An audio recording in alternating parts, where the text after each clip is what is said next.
With the Detroit Lions coming off an emotional roller coaster ride of a season where, had we not faced defensive woes early, sporting our top 5 offense all season long, we arguably would have made the playoffs and could even still be in the dance today. With Jared Goff throwing for almost 4,500 yards, 29 touchdowns, 7 interceptions, which is good for 3rd best in his career, being snubbed for the Pro Bowl despite throwing to relative, albeit young budding superstars, but no names except for the perennial all-pro names of Khalif Raymond and Josh Reynolds. We had an up-and-down run game all season long.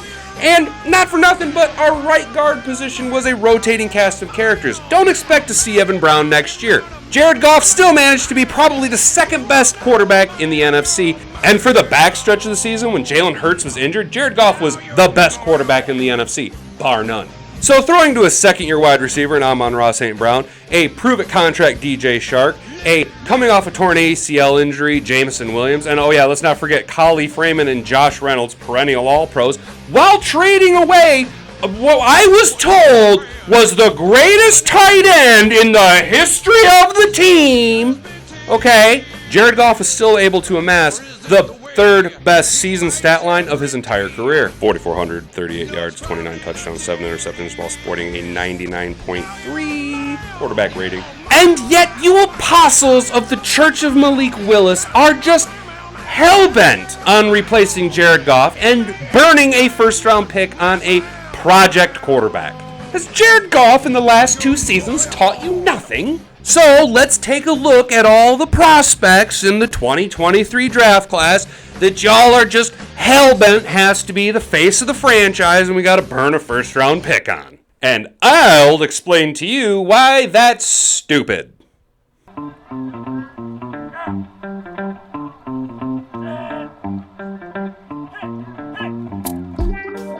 Welcome to Detroit! Hey guys, before we get too far down the line, do me a favor, go ahead and click like on the video, subscribe to the channel, ring the bell so that you never miss out on any notifications, and now you can be part of the Hat and Beard Gang. This is an urgent disclaimer. Urgent disclaimer. Before moving forward with this video, you must understand that I am a Jared Goff truther. I'm a Jared Goff fan, and I think he's the answer for Detroit for at least the duration of his contract. Barring performance and market value, you might even consider extending Jared Goff as the actual face of the franchise. Why would I say Jared Goff is the answer? Because when you look at the way Jared Goff was discarded from LA, taken a lot of flack, sent to Detroit to die, more or less, he's performed. In fact, he's performed really well. The back end of last year, he finished strong.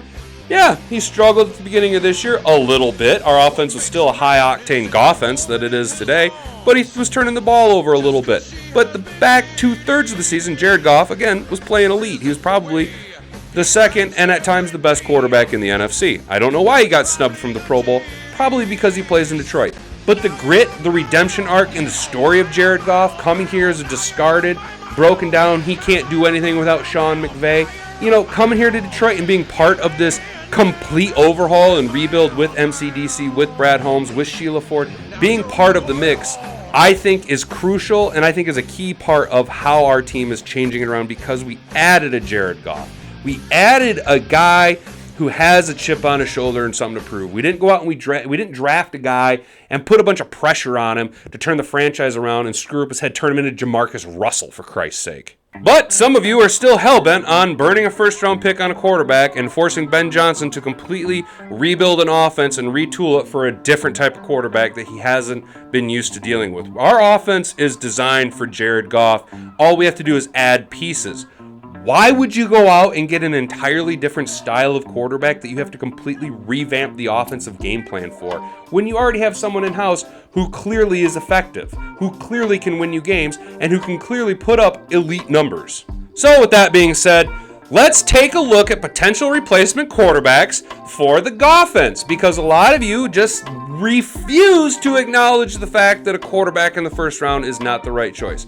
So we're going to go through the top 4 prospects who could potentially be taken in the 1st round of the NFL draft. And then I'm going to give you a list of guys that we could either take at the back end of the draft or look to bring into camp and compete for that backup spot. I am not calling for a franchise quarterback. No part of me wants us to replace Jared Goff or look to bring in a franchise QB. I think that Jared Goff's the man, but You guys want to have this conversation, so we're going to have this conversation. Let's go. Number 1, the top prospect on everybody's boards. He's won all the awards. He's the man out of Alabama, the former Heisman Trophy winner. Look, he's a little undersized for the quarterback position. He's going to be the first quarterback taken off the board. Houston's going to take him. 99% sure Houston's going to take Bryce Young. Yeah, he played with J-Mo. Yeah, he won a Heisman with J-Mo. Whoop-de-doo, bro. You're not what we need right now. Move along. Number 2, C.J. Stroud, the gunslinger out of Ohio State. And recency bias, I don't like Ohio State quarterbacks. In fact, outside of Justin Fields' ability to run, and that's it, he doesn't have that great of an arm. He's a little bit better than some quarterbacks, but still not that great. I'm not high on Ohio State quarterbacks, so I'm going to go ahead and let any other team in the NFL go ahead and draft that bust of a player because I want absolutely nothing to do with C.J. Stroud. Number 3, Will Levis, the 6'3", 24-year-old quarterback out of the University of Kentucky. Everybody's really high on him, but look, man, every time I watched a UK game this year, I just didn't see it out of Will Levis. I don't understand all the hype around Will Levis. He seems very mid at best. I'm hoping that theoretically teams get real high on quarterbacks being pulled off the board once Bryce Young and C.J. Stroud are gone, that ideally a team will get real hungry and want to trade up with the Lions for that 6th overall pick so that we can accrue more draft capital for Brad Holmes to do what he does in later rounds in the draft. And the 4th quarterback rounding out the first round potential draft picks at the quarterback position in this year's 2023 draft class. I'm going to go ahead and throw the 6'4", 222-pound, 8% body fat quarterback out of the University of Florida, Anthony Richardson. Look, if you want DK Metcalf playing quarterback, go right ahead. I wouldn't take him because the dude's not that accurate. Yeah, he's a heck of an athlete. Can that be coached up? Probably. Would I want us to go ahead and draft that quarterback in the first round, burning a pick, and then forcing Ben Johnson to retool an offense for a quarterback that isn't designed for our system? Yeah, I'm going to go ahead and have a hard pass on that one. So that rounds out the first round draft pick potential quarterbacks that I don't see any reason for the Detroit Lions to go ahead and draft. That seems absolutely foolish. When you look at the class that's available, there are plenty of players that you can draft in the backgrounds. Now, we need to go ahead and acknowledge something. I'm not looking to draft a franchise quarterback. I have stated numerous times that I'm a Jared Goff truther. If anything, we're looking to add a little bit of depth. We're looking to bring in a project player that could potentially come in and fill in for a 2-3 game stint if Jared Goff were to get hurt. So let's look at these potential candidates. Hey, real quick, before we continue with the video, like what you're watching, subscribe to the channel, ring the bell so that you never miss out on any notifications. Cool, thanks. We're going to go ahead and name these guys the Flyers, right? Because these are guys that we're willing to take a shot on in post-third rounds. I'm really not looking at drafting a quarterback anything outside of earliest the 5th round, and we'll get to that player. But realistically, we're looking at 6th round and undrafted rookie free agents. Guys that we can bring into training camp that can really compete, maybe earn a spot on the roster. But realistically, guys, we're probably going to have to settle on bringing in a vet, maybe even bring back Nate Sudfeld for another stint. But if we can get a young guy who, can execute the offense, who maybe Brad Holmes has a good feeling about, who says, like, this guy really fits our system, what we're trying to do here in Detroit, yeah, go ahead and take flyer on that guy. But again, we're not looking at moving towards that guy till earliest the 5th round, and that is only one player that I would really even consider that early. Everybody else is post 6th round or undrafted rookie free agents. So let's talk about these cats. The number 1 quarterback prospect that I would have on the Lions' big board as far as I've stated before, potential undrafted rookie free agent, 6th or even a 5th round pick, would probably be Tanner McKee out of Stanford. He's 6'6", he's a prototypical pocket passer, he executes the offense, he has pretty good football IQ, not the strongest arm, not a weak arm, he's athletic, not incredibly athletic.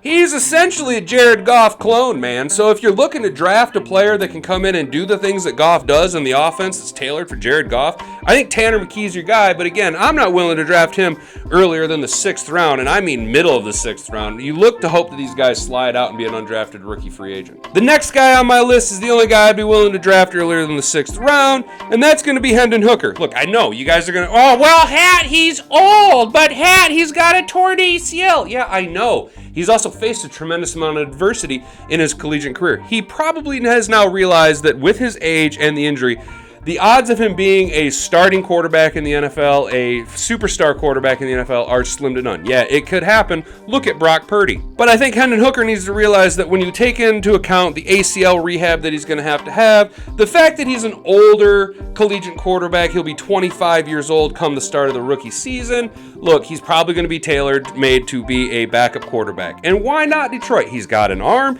he's athletic, he's got the cerebral ability to deal with adversity, to help with the rebuilding process. I'm not saying he's our guy, but if you're feeling froggy in the 5th round and he's sitting there and you go, you know what? Let's pull the trigger on him. I'm not going to sit here and criticize the pick. I actually would kind of like that pick because we do know that a backup quarterback is needed in Detroit. I mean, we didn't see Sudfeld at all except for a couple of snaps in victory formations, more or less. So, you know, a younger quarterback, and it would also appease the hounds of all you yappity Malik Willis lovers who thought that we should take Malik Willis at number 2. And there you go. Brad Holmes can draft a quarterback, a project player who's mobile and athletic, who's got a little bit of an undeveloped arm, but can come in and scramble out of the pocket on a rookie scale contract. Woo! Number 3, you guys are going to laugh at me. I've been praising him all season long, and he had an absolutely abysmal performance in the national title game against that elite Georgia defense, and that's Max Duggan. Look, Max Duggan offers probably the most upside of all these project quarterbacks that I'm going to be going through. He's the youngest of all of them. He's been in a spread-style offense in college. He's got an iffy arm. He's got a strong arm, not an accurate arm, and he's mobile enough to make plays outside of the pocket. Am I saying he's going to be the franchise quarterback? No, I'm not saying he's going to be the franchise quarterback. I'm not saying any of these guys are going to be the franchise quarterback. You guys know that I think Jared Goff is our franchise quarterback. Can Max Duggan come in and learn under Jared Goff, take some toolage from Mark Brunell, and learn the NFL system and style that Brad Holmes and MCDC are trying to implement in this team under the toolage of Ben Johnson? Yeah, I think that'd be a solid pick. I think he'd be a worthwhile pickup. 6th round, undrafted rookie free agent. Again, look, we're looking at guys to come in and compete, maybe earn a job, because we're all about grit on this team. And why not Max Duggan? Clearly, after that embarrassing performance, as long as his head's okay after the national title game, you know, maybe he's got something to prove. Maybe he wants to come in and be a little bit of a gunslinger. All right, guys, now let's get into the real deep sleepers. The real deep sleepers and potential names that you could see the Lions look to move and bring in. I mean, there's no way that you would draft these guys. I don't see a reason to draft any of these guys that I'm going to list. I think spending capital on them would be a fool's errand. I'm pretty sure that they'll be there to bring in for an undrafted rookie free agent, let him come in, work out, maybe bring him in, let him compete in the preseason, in training camp. But number 1, I'm going to go ahead and say the BYU quarterback, Jaren Hall. Yes, Jaren Hall, a dual threat quarterback who's undersized, who's a little bit old, and is having to deal with the recency bias and the fallout of Zach Wilson. Look, Jaren Hall's dual threat. He's not necessarily the biggest guy. He's probably going to get dinged up a lot, but it might be fun to let him come into camp, run around a little bit, see what he's got. Maybe he's athletic enough to earn a spot. If not, you got a hell of a player to put on the practice squad to scout your team against when you have to go up against, say, a Justin Fields twice a year. The next guy is going to be a 2-time national championship winning quarterback out of the University of Georgia. I'm not wild about him. He's never been that guy, but he wins. He goes out and he wins. Stetson Bennett wins football games. Stetson Bennett wins national title games. Yep, he did it on the back of a historically good defense in Georgia 2 years in a row. And yes, Georgia's hyperloaded with talent. So is the Detroit Lions. Am I saying franchise quarterback? I have not been saying that any of these guys are going to be the franchise quarterback at all during this video. Get that out of your head. What I am saying is that Stetson Bennett brings a winning attitude to the Detroit Lions organization. He came into Georgia with a chip on his shoulder. He's never been that guy. He's won 2 national titles, though, and he continues to get snubbed for any accolades. Is he that guy? Probably not. Will the national title wins elevate his draft stock? It should, because he clearly knows how to win football games and play with elite talent. Is he the answer at quarterback? Hell no, he's not the answer at quarterback. I'm just throwing names out there that we could look to bring in after the draft now, compete in camp. Stetson Bennett might be that dude. Again, he brings a winning attitude. And finally, the last guy that I'm going to bring up is let's just pull a name out of a bucket. Aiden O'Connell out of Purdue. Sure, why not? He's got an arm, he's athletic. We need a backup quarterback. If he's a rookie, come in, compete in camp, maybe earn yourself a spot. I don't really care at this point. You know, we're really scraping the bottom of the barrel. If you're looking at bringing in an Aiden O'Connell or a Stetson Bennett for your actual legit backup quarterback position, you might just want to look at bringing back Sudfeld. You might want to look at see who else is out there on the available market, because at that point, do you really want to gamble with a project raw rookie talent when you could go in and get somebody who's spent 2-3 years in the league, knows the speed of the game, knows what you're trying to implement on offense, is a little bit more advanced in their development than, say, a raw rookie undrafted quarterback. All right, guys, so I've just gone through 10 potential NFL quarterback prospects that the Lions are either in consideration to get or could potentially consider to get. Again, I don't think we should spend a first-round pick on a quarterback this year when we have so many other needs on our roster. You know, when you can go out and you can bolster our secondary, you can bolster the linebackers, you can add pieces on the defensive line. We need to address the right guard position. Quarterback should be the absolute back burner of what we need on this team. Maybe we go out and we grab a running back. But honestly, offense is kind of stable. Offense is something you can bring in some players, through free agency if you absolutely have to. But defense is where we need the most help. Quarterback, guys, I'm sick of having this conversation. We've been having it all season. And yeah, the first couple weeks of the year, I was pretty hard on Jared Goff. He was turning the ball over a lot. But Jared Goff is the answer. So don't draft a quarterback in the first round. Don't use that capital. Hopefully teams get high on the quarterback run after Stroud and Bryce Young are gone, and they want to come up and they want to trade up for our 6th-round pick, and we can move 5 or 6 spots back in the draft, allocate some more, draft capital this year, potentially even pick up a first round next year in this trade back scenario, because people are going to be high and they're going to be clamoring for Will Levis. It's going to happen, and somebody's going to take a flyer on Anthony Richardson from Florida. Again, it's hard to pass up DK Metcalf in quarterback form. So let me know what you guys think down below. Comment what you think on my potential ideas for undrafted rookie free agents to come in and compete for Jared Goff. Do you think that we need to draft Jared Goff's replacement in the draft coming up this year? Go ahead and comment down below. I look forward to reading your comments. That's going to do it for me, guys. I've been Hat and Beard. You've been an attentive audience. Have a wonderful rest of the week, and get out of here. Time to 23 skidoo. Or should I say 69 skidoo? She said that my pornos were boring.